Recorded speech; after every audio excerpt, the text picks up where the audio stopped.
गेल्या काही दिवसामध्ये घडणाऱ्या वेगवेगळ्या घटना, मग त्याच्यामध्ये मारामार असेल, कुठे घरफोडी असेल, अशा सगळ्या विषयावरून एक चित्र असं उभं राहिलं की पुणे शहर हे खूप असुरक्षित झालेलं आहे. असं वातावरण करणारी मीडिया, वातावरण करणारे नेते, प्रामुख्याने नेत्यांच्या बाबतीत मी असं म्हणेन की त्यांना राजकीय हिसाब किताब जे चुकते करायचे असतात त्यासाठी वेगळा समोरासमोर बसून कंप्लेंट करून कोर्टात जाऊन ते हिसाब किताब चुकतं करा, पण आपण एखाद्या नेत्याला डॅमेज करण्याच्या प्रयत्नामध्ये शहराची प्रतिमा बिघडवतोय असं माझं मत आहे. मग घडणाऱ्या घटना घडत नाहीत का? घडतायत. त्याच्यावर काही उपाययोजना पाहिजे की नाही? पाहिजे. आणि त्यामुळेच आज सातत्याने काही झालं की मुरलीधर अण्णा मोहोळ आणि चंद्रकांत पाटील यावर आम्हीच दोघांनी निर्णय केला की पोलीस प्रशासनाबरोबर कोथरूड पुरतं पहिलं बसू. खरं म्हणजे अण्णाने आता पूर्ण शहराचंही हे करायला लागेल, पण मी कोथरूडचा आमदार आहे, अण्णाचं घरही कोथरूडमध्ये आहे, त्यामुळे कोथरूडमध्ये घडणाऱ्या घटना असं शहरातले काही विषय आले, पण कोथरूड मधल्या काही घटना घेऊन मी काल सीपींशी असं बोललो की आम्ही दोघेही रात्री प्रवासातून येणार आहोत, तर आम्हाला एक कोथरूड मधल्या कन्सर्न पोलीस अधिकाऱ्यांची मिटिंग हवी आहे. ती मिटिंग झाली, त्यातून जे निष्पन्न झालं ते आपल्या सगळ्यांसमोर मांडतो. पहिलं तर आम्ही दोघेही हे अधोरेखित करतो की कुठल्याही गुन्हेगाराशी आमचा संबंध नाही, आमचा सपोर्ट नाही. त्या वेळेला फोटो, आता या फोटो विषयामध्ये सुद्धा एकदा प्रेसने सुद्धा लोकांचं या विषयातलं नीट प्रबोधन केलं पाहिजे की ज्या वेळेला दिवसाला 2-2, 3-3 हजार लोकांना अटेंड करायला लागतं, कधी ग्रुपने किंवा इंडिव्हिज्युअली, त्यावेळेला माहिती असून सुद्धा, बरं माहिती पण नसतं, माहिती असून सुद्धा तो कोणी अस्पृश्य नसतो ना, की नाही तुझ्यावर मी काय फोटो काढणार नाही. तर ते फोटो काढणं, फोटो असणं म्हणजे त्याच्या गुन्हेगारी कृत्यामध्ये आम्ही सहभागी आहोत असं कसं काय होतं? आम्ही त्यांना सपोर्ट केला, त्यांना सोडा असं आग्रह धरला, त्याची केस लूज ठेवा असा आम्ही आग्रह धरला, असं जर काही रेकॉर्डवर असेल तर मग आमचा काही दोष आहे. आणि त्यामुळे आपल्याला अतिशय स्पष्ट शब्दामध्ये तुमच्या माध्यमातून, तुमचं माध्यम आम्हाला फार उपयोगी पडतं, तुमच्या माध्यमातून लोकांमध्ये हा संदेश आम्ही देऊ इच्छितो की कुठल्याही गुन्हेगाराला समर्थन करणारी भारतीय जनता पार्टी नाही, कुठल्याही गुन्हेगाराला समर्थन करणारे केंद्रीय राज्यमंत्री खासदार मुरलीधर मोहोळ नाहीत, कोथरूडचे आमदार आणि महाराष्ट्राचे उच्च व तंत्र शिक्षा मंत्री चंद्रकांत पाटील नाहीत. तेव्हा हा पहिला नॅरेटिव्ह सेट करण्याचा प्रयत्न केलाय, तो नॅरेटिव्ह आम्हाला या निमित्ताने फोडायचा आहे. आज पोलिसांना आम्ही हे आश्वस्त केलं की आमच्या नावाने सोडा, आम्ही जरी फोन केला तरी तुम्ही नम्रपणे म्हटलं पाहिजे की इसमें कुछ नाही कर सकते असं आज त्यांना, कारण बऱ्याच वेळा ते बिचारे संभ्रमात असतात की फोन आलाय ऑफिसमधून मग काय करायचं. तर आम्ही अतिशय क्लिअर सांगितलं की चुकून आमचा जरी फोन आला, तुम्ही सांगे नहीं वो डॉल्बी वाले विषय में हम कुछ नहीं कर पाए, वो मारामारा विषय वाले ने वो 2 कलम लगा नहीं पडे, असं तुम्ही आम्हाला मोकळेपणाने सांगा. हे तर पहिलं आपल्याला रजिस्टर करायचं. दुसरा मुद्दा, आम्ही त्यांना असं म्हटलेलं आहे की तुम्हाला ऍक्शन घेण्यामध्ये, म्हणजे मी त्यांना आठवण करून दिली 95ची. स्वर्गीय गोपीनाथराव मुंडेंनी त्या काळामध्ये पुणे विनसोड अख्ख्या महाराष्ट्रामध्ये ज्या प्रकारची गुन्हेगारी वाढली होती त्याच्यामध्ये अतिशय कठोर भूमिका घेतली, त्यावर अनेक सिनेमा पण झाले. मी त्यांना म्हटलं की आम्ही तुम्हाला फ्री हँड द्यायला तयार आहोत. आज वर्तमानपत्रामध्ये त्यांनी घेतलेल्या एका निर्णयाची सुरुवातीला आम्ही सराहना स्तुती केली की त्यांनी आता ह्या गुन्हेगारांचे आर्थिक कंबरडं मोडायचं ठरवलेलं आहे. त्यात आम्ही त्यांना असं सुचवलंय की तुम्ही डाटा कलेक्ट करा, कोण कशातून पैसे कलेक्ट करतो, बिल्डर्स कडून करतो, हॉकर्स कडून करतो, सुपाऱ्या घेतो, त्याच्याकडून महिन्याचे खंडण्या वसूल करतो, ते करा. त्यातून त्यांची वाढलेली बेनामी प्रॉपर्टी आयडेंटिफाय करा आणि ईडीकडे तुम्ही कंप्लेंट करा ऑफिशियली. आमच्या दोघांची जबाबदारी की आम्ही दिल्लीत फॉलोअप घेतोय, सगळ्यांच्या मागे ईडी लावून टाका. आता ईडी म्हटल्या लगेच विरोधक म्हणतील की ईडी यांची बटीक आहे. अरे ईडी बटीक कशाला? तुम्ही एका बाजूने बाबासाहेब आंबेडकरांनी लिहिलेल्या घटनेवर विश्वास व्यक्त करता, बाबासाहेबांचं नाव घेतल्याशिवाय कुठल्या भाषणाची सुरुवात करता. त्या बाबासाहेबांच्या घटनेने देश कसा चालावा, घटना म्हणजे काय तर देश कसा चालावा, काय झाल्यास काय करावे, काय झाल्यास काय करावे, काय झाल्यास काय करावे, म्हणजे घटना. तर त्याच्यामध्ये ज्या सिस्टीम्स डेव्हलप झाल्या, ते न्यायालय असेल, मग ते निवडणूक आयोग असेल, इन्कम टॅक्स असेल, ईडी असेल, या सगळ्या सिस्टीमवरच तुम्ही हमले करायला लागले. मग कसं काय, कसले मानता तुम्ही बाबासाहेबांना? बाबासाहेबांचा अपमान करताय तुम्ही.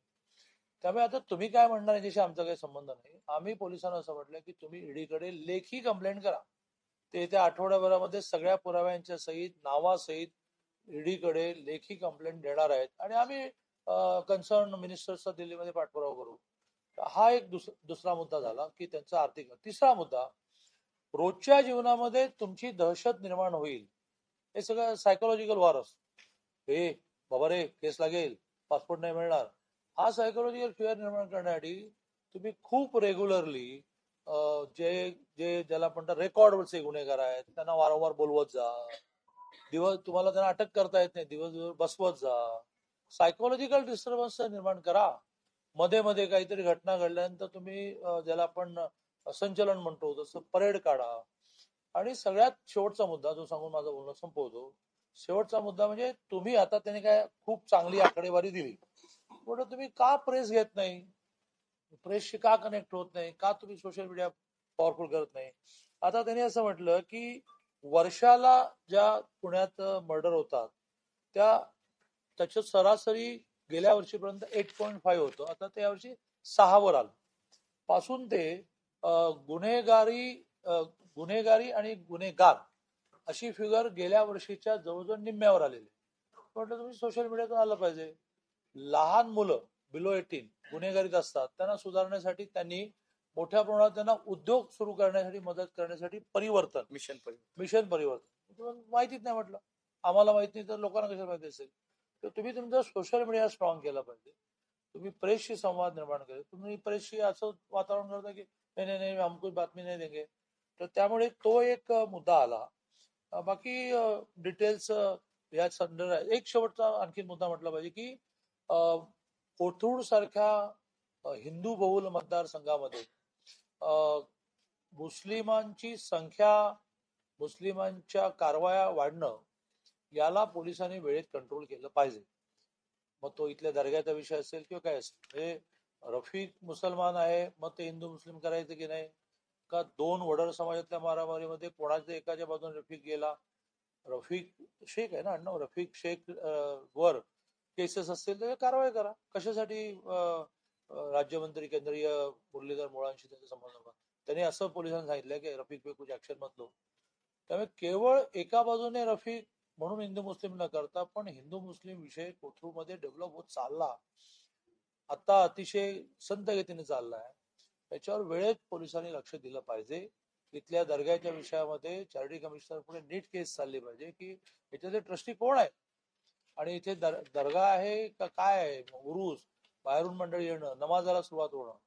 त्यामुळे हिंदू मुस्लिम या विषयामध्ये आम्ही असे ज्याला म्हणताय की बुरसटलेल्या विचाराचे नाही.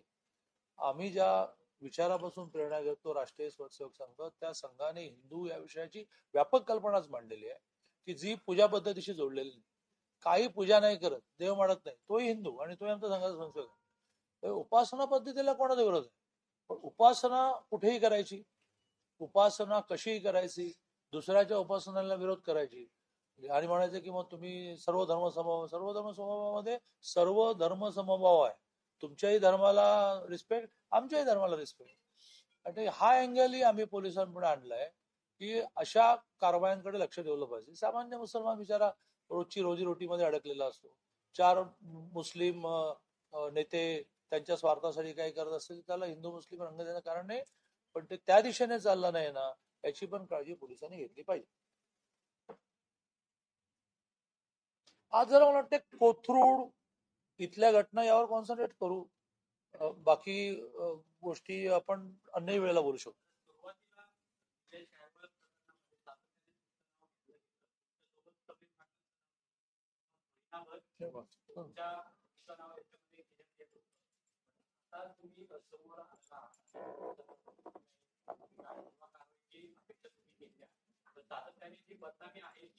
निलेश धायवळचे आणि माझे संबंध या विषयावर तुमच्याकडे काही पुरावा आहे का? धंगेकरांकडे पुरावा? एक मिनिट, तुम्ही मांडला आता मी म्हणतो. आणि त्यामुळे आम्ही केवळ राजकीय क्षेत्रामध्ये काम करताना उठसूट अब्रू नुकसानीचे दावे लावायचे नसतात आणि त्याच्यातून काही निष्पन्न पण होत नाही. आणि दंगेकर हे एक वेगळं व्यक्तिमत्व निर्माण झालं. आता शहरामध्ये सगळे राजकीय नेते एकमेकांची इतके हसवून खेळून गप्पा, त्यामुळे प्रत्येक गोष्ट ही कोर्टावर नेण्याचं काही कारण नाही. दंगेकरांच्या बाबतीत सुद्धा कारण नाही, कारण मग त्यांना वारंवार कोर्टाच्या चक्रा सुरू होणार. पण खरं म्हणजे मी अब्रू नुकसानाचा दावा लागला पाहिजे, कारण मी तर या राज्याचा सिनियर मिनिस्टर आहे. त्यामुळे काही पुरावे नसताना ही जी पद्धत सुरू झालेली आहे, काही पुरावे नसताना एखाद्याला डॅमेज करणार. म्हणून मी सुरुवातीला मांडलं होतं, तुम्हाला लक्षात नाही आलं की प्रश्न सोडवण्याच्या स्ट्रक्चरमध्ये सुटतात, ते प्रेसमधून नाही सुटत. प्रेसमधून तुम्ही त्या नेत्याची बदनामी करता, फरकच पडत नाही.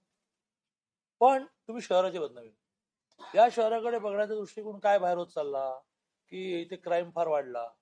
अरे इथे मोठ्या प्रमाणात इंडस्ट्री येते, एज्युकेशन इन्स्टिट्यूट येत आहेत, हॉस्पिटल्स येत आहेत, रिटायर्ड लोक राहायला येत आहेत, त्यांच्या मनामध्ये भीती निर्माण करताय काय? आमच्याशी पंगा आहे तर त्या आमच्याशी लढा ना, काय लढा, शहराची बदनामी कशी? त्यामुळे ना निलेश जायवळच्या विषयामध्ये ना समीर पाटलाच्या विषयामध्ये. समीर पाटील माझ्याकडे एम्प्लॉय, कसं काय एम्प्लॉय? मी तर गिरणी कामगाराचा पोरगा. हा, माझ्या वडिलांना पहिल्या महिन्यात 10 रुपये पगार होता, रिटायरमेंटला 1400 होते. समीर पाटील माझ्याकडे नोकरीला कशाला असेल? पण समीर पाटील हा कार्यकर्ता, मित्र, फोटो, त्या फोटोवरून निष्कर्ष काढणार. आमचे समीर पाटीलने 4 चुकीच्या गोष्टी केल्या आणि मी पोलीस स्टेशनला प्रेशराईज केलं. निलेश धायवळला पळायला मदत करणं, काय मोठा बाबा, मी गिरणी कामगारचा एवढा मोठा की धायवळला पळायला, पण त्याला पासपोर्ट मिळण्यात मदत केली, ते नाव तुम्ही प्रेसवाल्यांनी मागे टाकलं. मी आता नावं नाही घेत, कारण मला कोणाची नावं घ्यायची नाही. माझी नावं घ्या, माझं नाव इतकं चांगलं आहे की वारंवार घ्या. पण त्याला पासपोर्ट कोणी मिळवून दिला, ते नाव आलंय. हा, मग त्याच्या भावाला शस्त्राचा परवाना कोणी मिळवून दिला, ते आलेलं आहे. आणि त्यामुळे ती नावं तुम्ही सगळ्यांनी, प्रेसवाल्यांनी सुद्धा मागे टाकली आणि केवळ दंगेकर पाटील का ती नावं घ्यायला घाबरता का तुम्ही? पण का नाही चालवलं तुम्ही? तुम्ही एका बाजूने एखाद्याच्या सांगण्यावरून ज्याला आपण काय म्हणतो मीडिया ट्रायल करतो.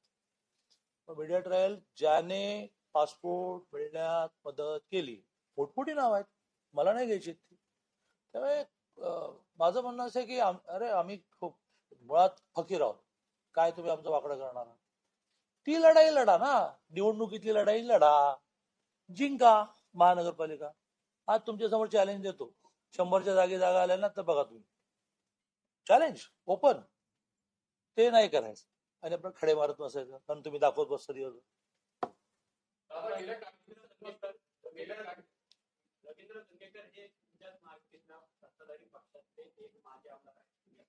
तो आमचा महायुती म्हणून प्रश्न आम्ही सोडू, डोंट वरी.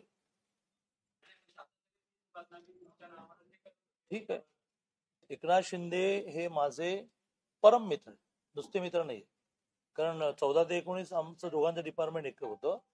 मराठा आरक्षण आणि सुविधा सब कमिटीचा मी चेअरमन होतो, ते मेंबर होतो. खूपच दोस्ती आहे.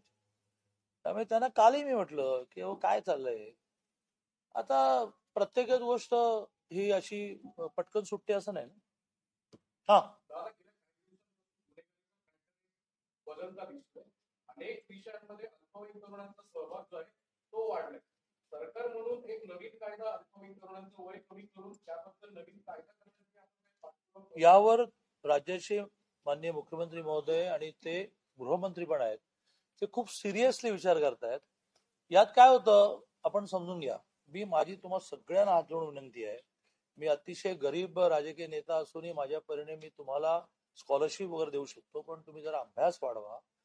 कायदा हा विशेषतः अशा प्रकारचा संपूर्ण देश म्हणून बदलायला, एकट्या महाराष्ट्राला असा निर्णय करता येणार नाही की गुन्हेगारी वय, मुळात देशाने 18ला संज्ञान म्हटलं. हा, लग्नाचं वय, आता उद्या आपण लग्नाचं वय बदलायला लागलो तर नाही बदलता येणार. तसं संज्ञांची व्याख्या ही केंद्राने ठरवण्याची आहे आणि यासाठी बहुधा नजीकच्या काळामध्ये आम्ही ठराव करू आणि केंद्राला विनंती करू.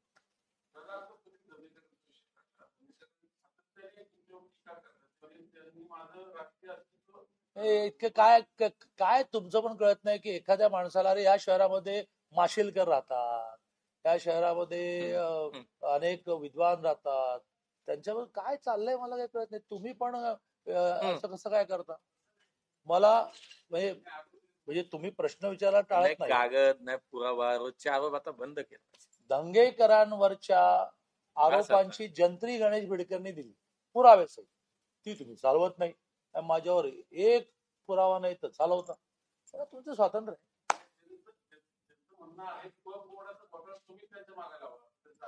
अरे काहीतरी असतं त्यामुळे निर्माण होतं. जब धुवा निकलता है तो काही ना काही आग है ना भाई. मग नाहीये, कोर्ट आहे ना कोर्ट, तिथे जाऊन न्याय मिळवायचा.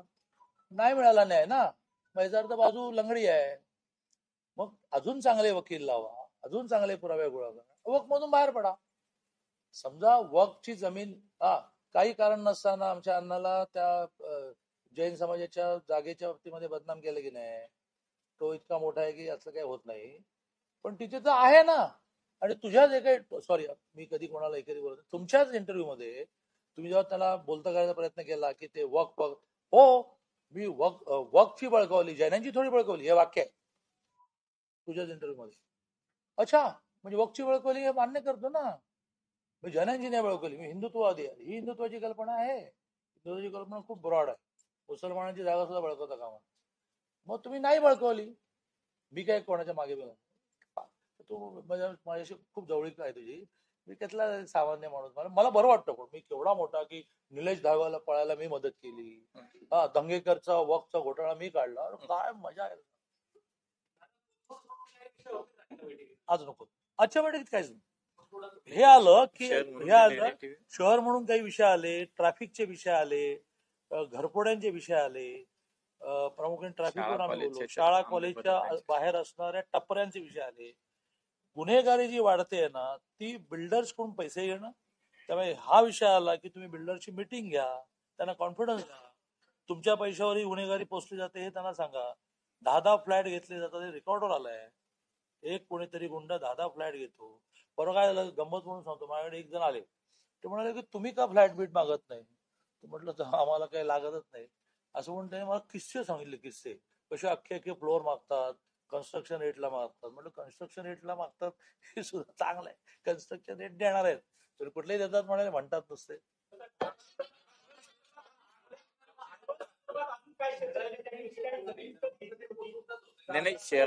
दायवळ विषयात चर्चा करणं हा माझा विषयच नाही, पोलिसांचा विषय आहे. त्याने आम्हाला इन्फॉर्मेशन दिली की बा आता ते पोलीस खूप राईट ट्रॅकला चालले आहेत.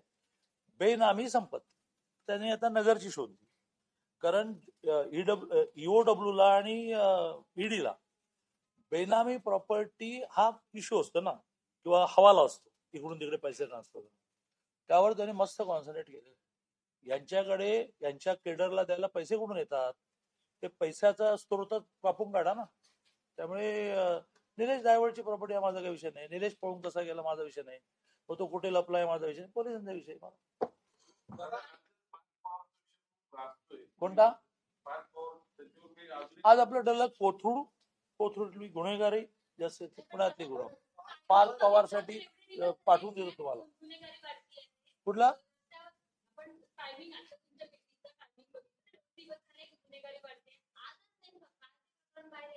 नाही याचा काही संबंध नाही हो. त्याचा काय संबंध. गेले काही दिवस आहे की तुम्हाला एक सांगतो की कुठलाही धातू जगात वितळतो, पण प्रत्येक धातूची वितळण्याची मेल्टिंग हे ठरलेलं असतं. मेल्टिंग पॉइंट म्हणवा किंवा किती हीट द्यायची, आमची जरा जास्त आहे, आम्ही लवकर बाहेर पडत नाही. मोदीजींचे भक्त ना, त्यामुळे चल नाही तो आपका. आता जर अतिच चाललंय, काही झालं की अण्णा, काही झालं की पाटील. मग हे म्हणण्याची आवश्यकता आली की बा आम्ही पोलिसांना हे सांगून आलोय, तुमचं चॅनल आणि सगळेजण करोडो लोक बघतायत की आम्ही कधी कोणाला फोन नाही केला तर पोलिसांनी सांगावं की नाही आम्ही ऐकू शकत नाही.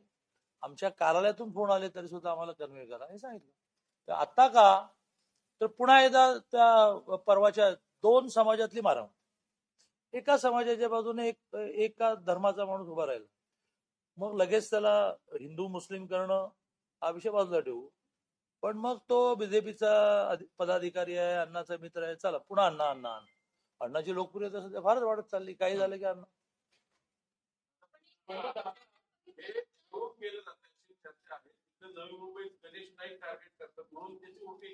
तुमचं बहुतेक या महानगरपालिकेला तिकीट हवंय असं दिसतंय तुम्हाला. चला. झाडाला चांगलं फळ असलं ना की दगड मारतात. झाडाला चांगलं फळ असलं की दगड मारतात.